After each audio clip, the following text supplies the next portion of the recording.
러시아의 대문호 톨스토이가 쓴 소설 중에서 세 가지 질문이라고 하는 짧은 소설이 있습니다. 그 소설의 앞부분에서 왕이 이런 질문을 던집니다. 세상에서 가장 중요한 순간은 언제이고, 세상에서 가장 중요한 사람은 누구이며, 세상에서 가장 중요한 일은 무엇인가?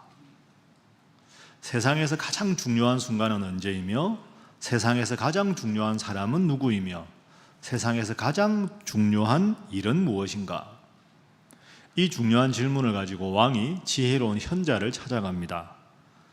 그 현자에게 질문을 했는데 그 지혜로운 사람이 그에 대해서 대답을 하지 않습니다. 대답을 얻지 못했던 왕이 실망을 하고 그 집에서 나오려고 합니다. 그런데 보니까 나무들이 이렇게 많이 쌓여 있습니다. 왕이 생각합니다. 아니, 이 나이 많은 현자가 겨울을 잘 보내려면 이 장작을 패야 되는데 장작을 패지 않은 나무가 이렇게 있으니 내가 이거라도 좀 도와드려야 되겠다 하고는 왕이 그 나무들을, 장작을 열심히 팹니다. 그래서 잘 정리를 하고 땀을 흘리면서 그 집에서 나오려고 합니다. 장작을 다 패고 그 집에서 나오려고 하는 순간 한 부상을 당하고 피를 흘리는 사람이 비틀거리면서 현자의 집에 들어옵니다. 깜짝 놀란 왕이 그 피 흘린 사람을 부축을 해서 그 사람을 잘 뉘고 그 사람의 모든 부상 부위를 잘 치료를 해줍니다. 죽을 위기에서 벗어난 그 부상을 당한 사람이 왕에게 무릎을 꿇고 용서를 구하면서 이렇게 말합니다. 왕이시여, 저는 사실 왕궁에 당신을 죽이기 위해서 들어갔던 자객입니다. 그런데 왕을 죽이려고 하는 그 순간에 이 왕은 현자의 집을 방문하고 있었으니까 동선이 엇갈린 거죠. 그 자객이 왕을 찾는 사이에 왕의 호위무사들이 이 자객을 발견하고 왕의 호위부영들과 이 시해를 하려고 했던 자객이 싸우다가 부상을 입고 피를 흘린 채로 피신한다고 간 곳이 현자의 집이었던 겁니다. 그 현자의 집에서 공교롭게 왕을 만났는데 자기가 왕을 죽이려고 한 게 아니라 왕이 죽어가는 자신의 목숨을 구해준 것이죠. 그래서 무릎을 꿇고 솔직히 제가 이런 나쁜 생각을 했다고 왕에게 고백하고 용서를 구합니다. 그 광경을 딱 보고 현자가 왕에게 아까 왕이 하려고 했던 그 질문에 대한 대답을 줍니다. 왕이시여, 세상에서 가장 중요한 순간은 바로 지금입니다. 그리고 세상에서 가장 소중한 사람은 지금 당신과 함께 있는 사람입니다. 세상에서 가장 중요한 일은 지금 당신과 함께하는 그 사람에게 선을 베푸는 일입니다. 이렇게 지혜로운 대답을 내려주었습니다. 자, 한 해를 보내는 마지막 날입니다. 여러분 이런저런 생각이 많으시지요? 후회도 많고 아쉬움도 많고 참 내가 그때 그랬어야 하는데 많은 회한이 여러분 마음속에 겹겹이 지금 쌓여 있을 겁니다. 그러나 여러분 방금 그 이야기의 교훈을 잘 생각해 보십시오. 세상에서 가장 중요한 순간은 과거입니다. 과거가 아닙니다. 이미 흘러간 겁니다. 세상에서 가장 중요한 순간은 바로 지금이고, 세상에서 가장 소중한 사람은 지금 여러분과 함께하는 사람이고, 세상에서 가장 중요한 일은 지금 함께하는 그분에게 선을 베푸는 일입니다. 그러니 여러분 올 한 해 돌아보면서 과거에 대해서 너무 집착하고 연연하지 마십시오. 올 한 해 여러분 잘했던 것 다 기억으로 그냥 떠나보내십시오. 과거에 잘했던 무용담 하고 또 하고 하고 또 하고, 그건 지금 현재 여러분의 초라함을 드러낼 뿐입니다. 과거에 여러분이 잘못한 것에 대해서 자꾸 후회하고 자책할 필요도 없습니다. 이미 지난 일입니다. 찬란한 현재에 주목하십시오. 그게 후회하지 않는 삶을 살아가는 첩경이기 때문입니다.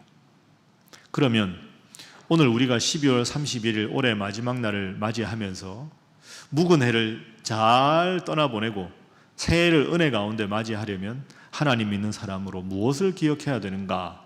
이 중요한 질문에 대한 세 가지 성경의 교훈을 살펴보도록 하겠습니다. 자, 오늘 본문은 여러분 잘 아시는 대로 사도 바울의 인생 고백입니다. 바울 하면 제일 먼저 떠오르는 구절이 오늘 이 구절이다, 그렇게 생각하는 분들도 많으실 겁니다. 사도 바울이 얼마나 위대한 사도입니까? 기독교 역사상 가장 위대한 사도가 사도 바울입니다. 그런데 사도 바울은 정말로 위대한 사도였지만 동시에 수많은 인생의 좌절과 고통을 겪었던 사람입니다. 아마 사도 바울처럼 인생에 그렇게 많은 고통과 시련을 겪은 사람이 또 있을까 할 정도입니다. 제가 예를 한번 들어보겠습니다. 사도 바울이 스스로의 삶을 어떻게 회고하고 있는가? 고린도후서 11장 23절부터 27절 제가 읽어볼 테니까 여러분 화면 보십시오. 내가 수고를 넘치게 하고 매도 수없이 맞고 여러 번 죽을 뻔하였으니 유대인들에게 40에서 하나 감한매를 5번 맞았으며 3번 태장으로 맞고 1번 돌로 맞고 3번 파선하고 일주야를 깊은 바다에서 지냈으며 여러 번 여행하면서 강의 위험과 강도의 위험과 동족의 위험과 이방인의 위험과 신의 위험과 광야의 위험과 바다의 위험과 거짓 형제 중의 위험을 당하고 또 수고하고 애쓰고 여러 번 자지 못하고 줄이며 목마르고 여러 번 굶고 춥고 헐벗었노라. 여러분 어떻습니까? 저런 고생 하나만 해도 사람이 버거울 텐데 저렇게 엄청난 고통과 시련을 겪은 것이 사도 바울입니다. 아마 한 사람의 인생에서 저렇게 죽을 고비를 많이 겪은 사람이 또 있을까 할 정도로 고통을 많이 겪었습니다. 여러분 이것이 현실입니다. 우리는 위대한 사람 하면 정말 대단하다고 우러러보고 이야 나도 저런 삶을 살아봤으면 저렇게 위대한 자라고 칭찬을 얻어봤으면 좋겠다 하지만 위대한 사람의 삶은 다 위대한 삶에 버금가는 수많은 시련과 고통과 좌절이 있습니다. 사도 바울의 삶이 그 점을 잘 보여줍니다. 겉으로 참 대단해 보이는데 이런 처절한 고통이 있었습니다. 어떻게 저 고통을 다 겪어냈을까? 그 점이 정말 존경스럽고 고개가 숙여집니다. 여러분 그런데 사도 바울이 정말 위대한 점은 저 모든 고통을 다 겪었다는 게 아닙니다. 저 많은 고통을 다 겪으면서 내가 이 정도다. 나는 이런 고통도 이겼다. 저런 고통도 이겼다. 이런 위기도 겪었지만 내가 승리했다. 자기의 치적을 결코 사도 바울은 앞세우지 않습니다. 얼마나 사도 바울이 자랑할 게 많습니까? 저런 모든 위기를 다 겪어냈는데 나는 주님 위해서 이 모든 위기에서도 좌절하지 않고 주님 이름만 전했다. 그럼 모든 사람들이 사도 바울을 더 우러러 볼 텐데 사도 바울은 단 한 번도 자신의 과거의 신앙의 무용담을 자랑하지 않습니다. 그럼 왜 우리는 사도 바울을 위대한 사도라고 말할까요? 그런 고통을 겪어서 그랬을까요? 아닙니다. 여러분 다 아시죠? 사도 바울이 정말로 훌륭한 사도일 수 있었던 것은 이 고백 때문입니다. 한번 따라해 보시죠.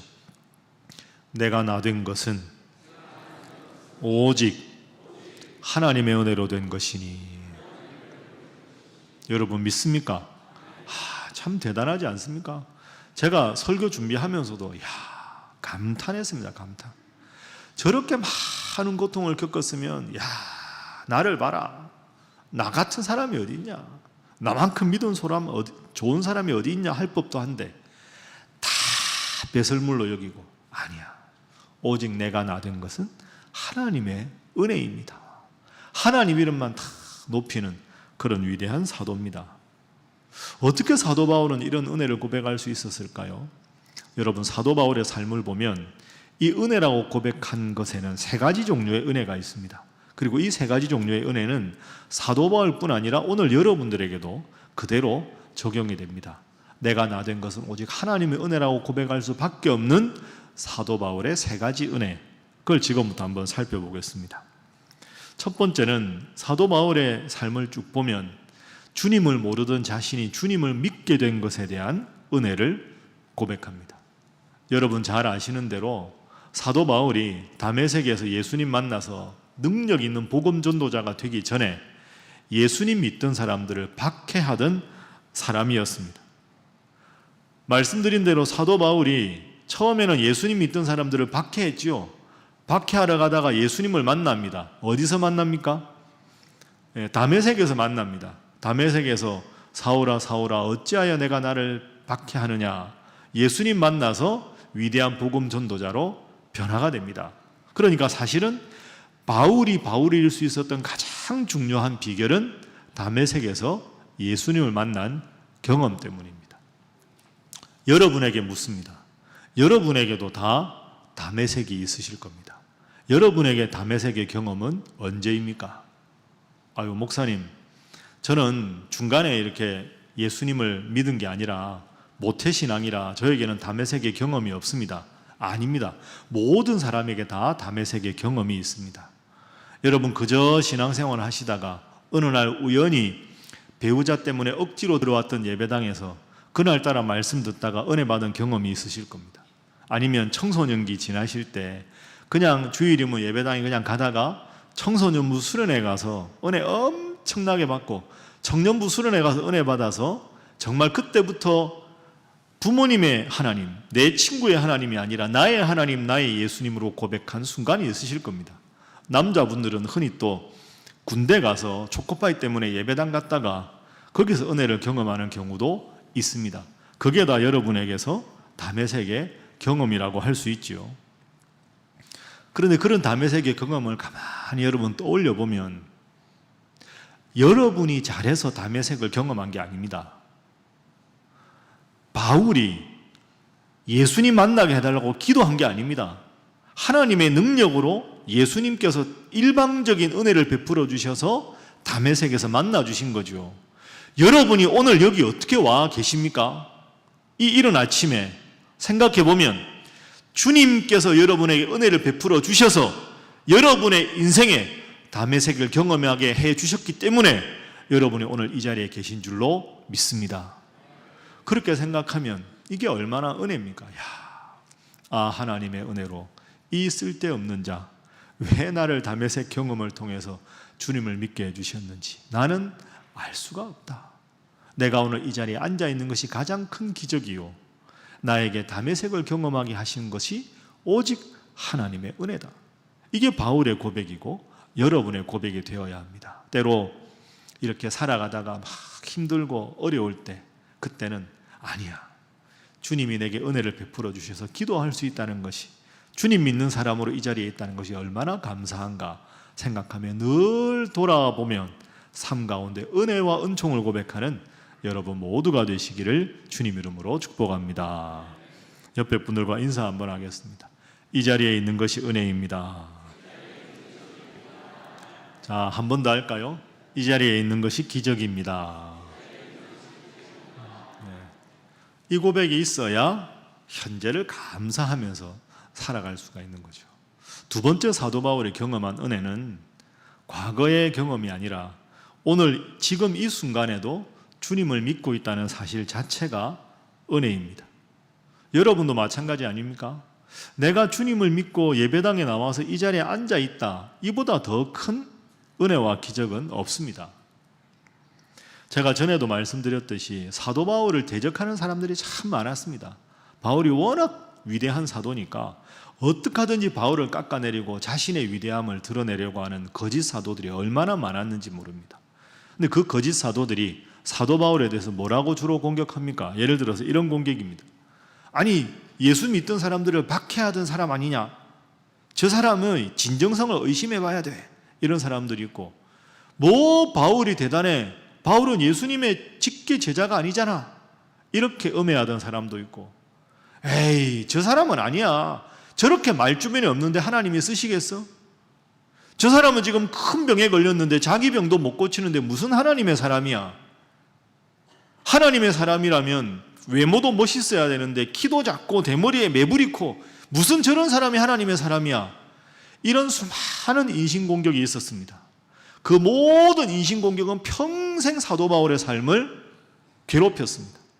그렇게 위대하게 하나님의 사람인데도 끝까지 이런 잘못된 음해와 잘못된 왜곡된 소문으로 사도 바울을 힘들게 했습니다. 여러분 입장 바꿔 여러분이 바울이라고 생각해 보십시오.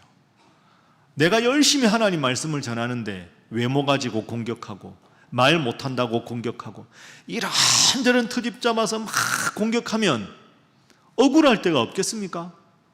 칼로 심장을 도려내는 것 같은 괴로운 적이 없었을까요? 어떻게 바울이 그걸 겪어낼 수 있었을까요? 어떻게 그걸 견딜 수 있었을까? 저도 목사지만 야, 어떻게 이 모든 걸 이겨냈을까?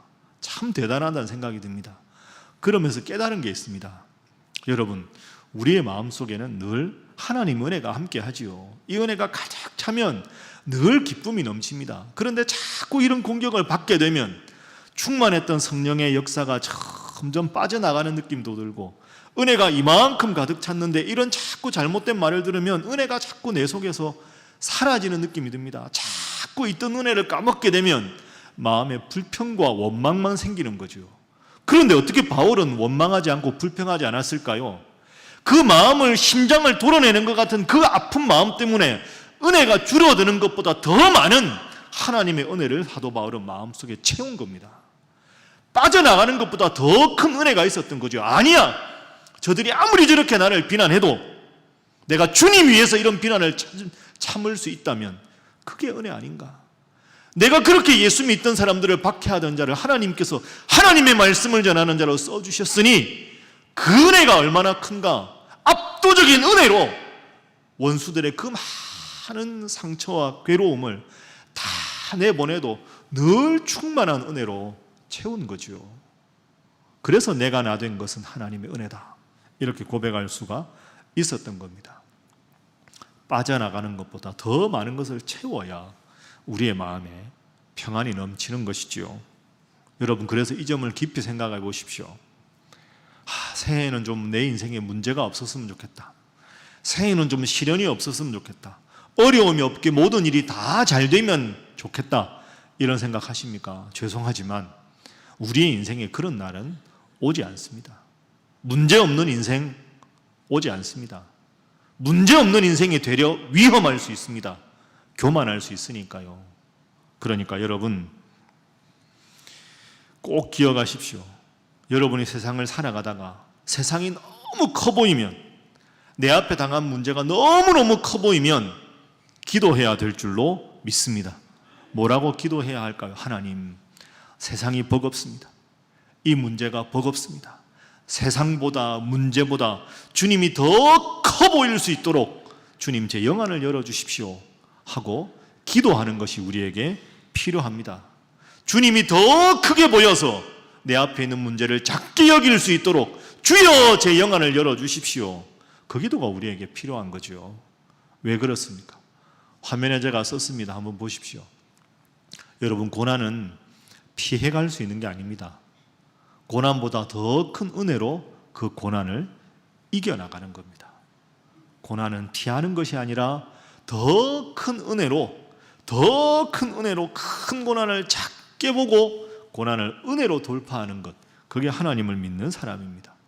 어떻게 하면 고난보다 더 큰 은혜라고 기도할 수 있을까? 항상 내 마음속에 내가 나 된 것은 하나님의 은혜다 하는 고백이 가득 차야 할 수 있습니다. 여러분, 문제보다 크신 하나님을 경험할 수 있는 열쇠는 바로 은혜입니다.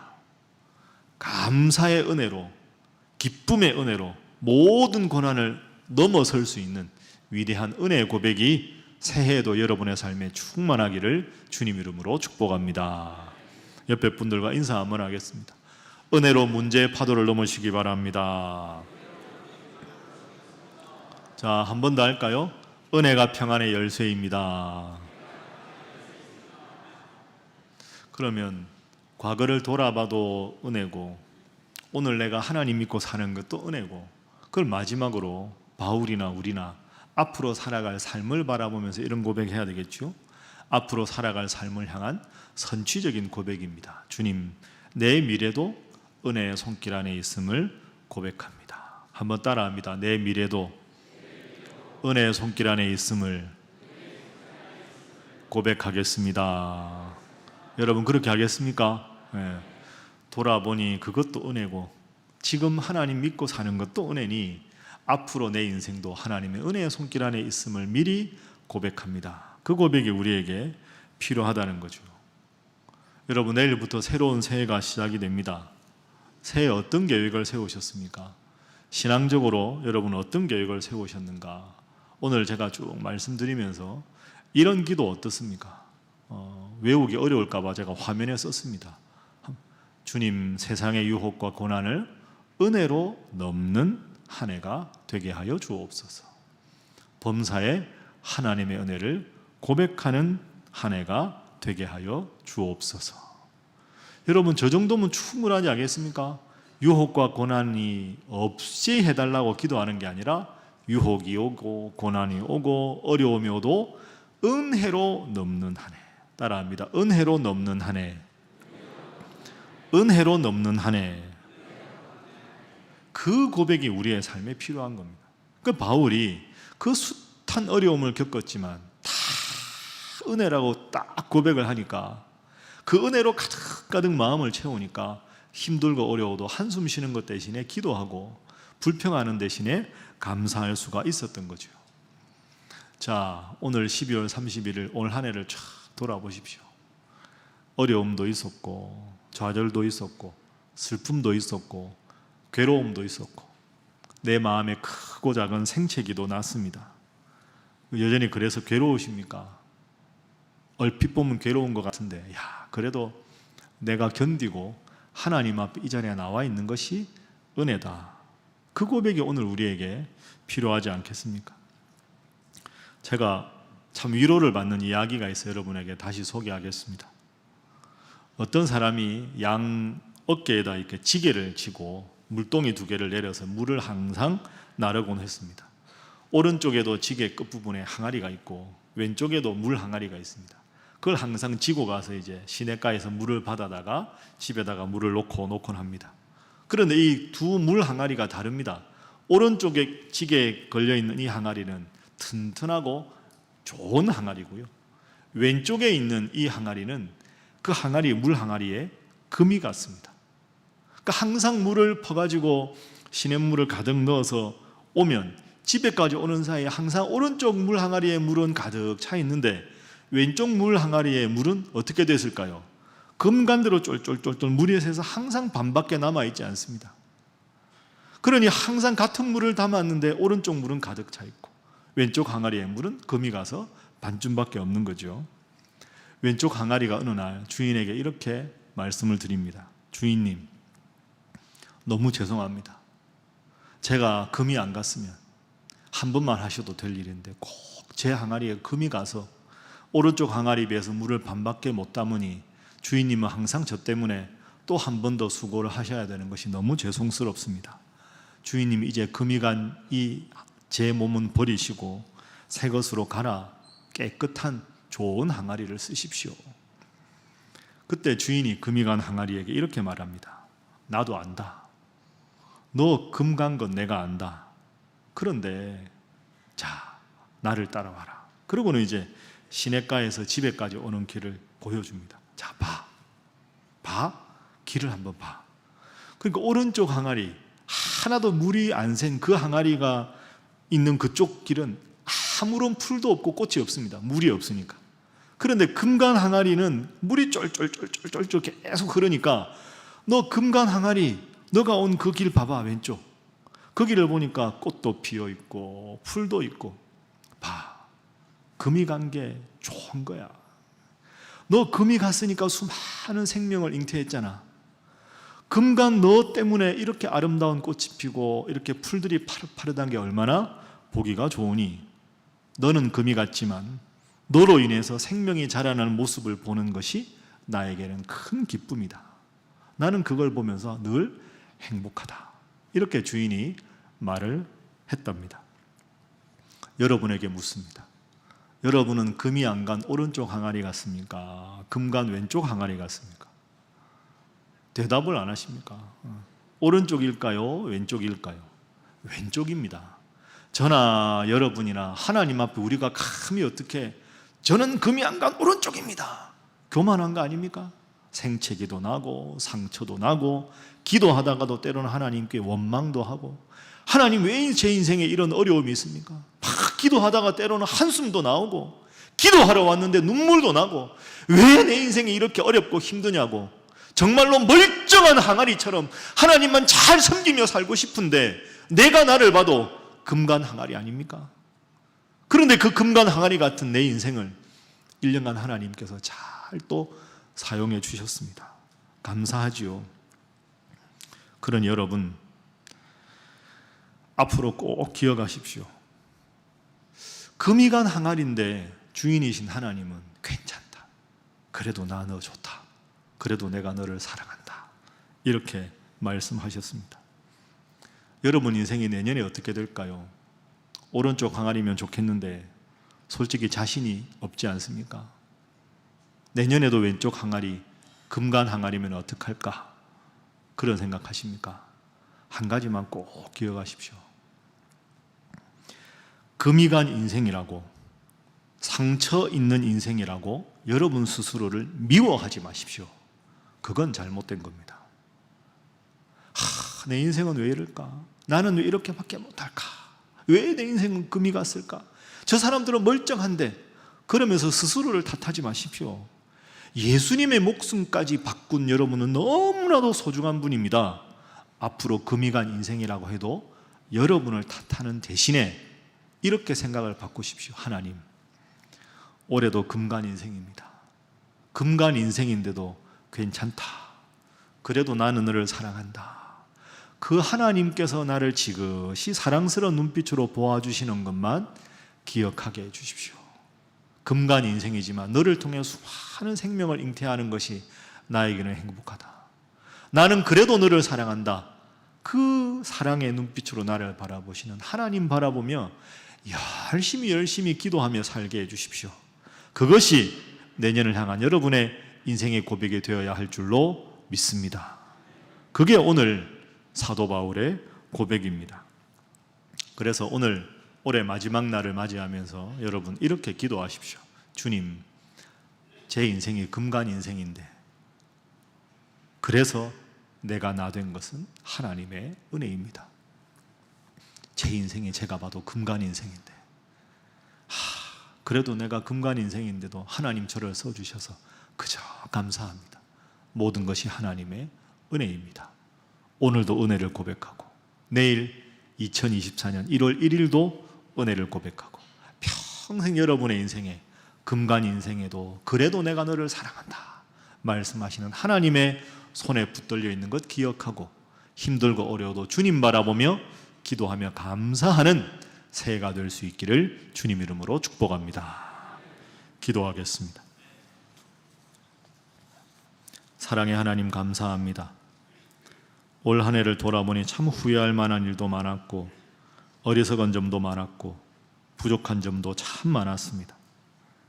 그래도 사랑 많으신 주님께서 괜찮다 하고 말씀해 주시고 오늘도 이렇게 예배당으로 불러주셔서 감사합니다.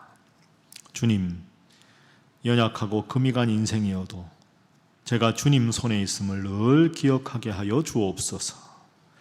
그래도 나를 내치지 않으시고 괜찮다, 너는 참 소중하다, 그래도 너는 참 귀하다 말씀해 주시는 은혜의 주님, 평생 그 주님 은혜 감사하며 그 은혜에 보답하며 살아가는 저희들이 되게 하여 주옵소서. 주님, 이제 또 2달간 느헤미야 특별 새벽 기도회를 가지려고 합니다. 이 시간이 부담과 걱정의 시간이 아니라 은혜와 감사의 시간이 되도록 저희에게 자원하는 심령과 영육 간의 강건함으로 붙드시고 인도하여 주옵소서. 예수님의 이름으로 기도하옵나이다. 아멘.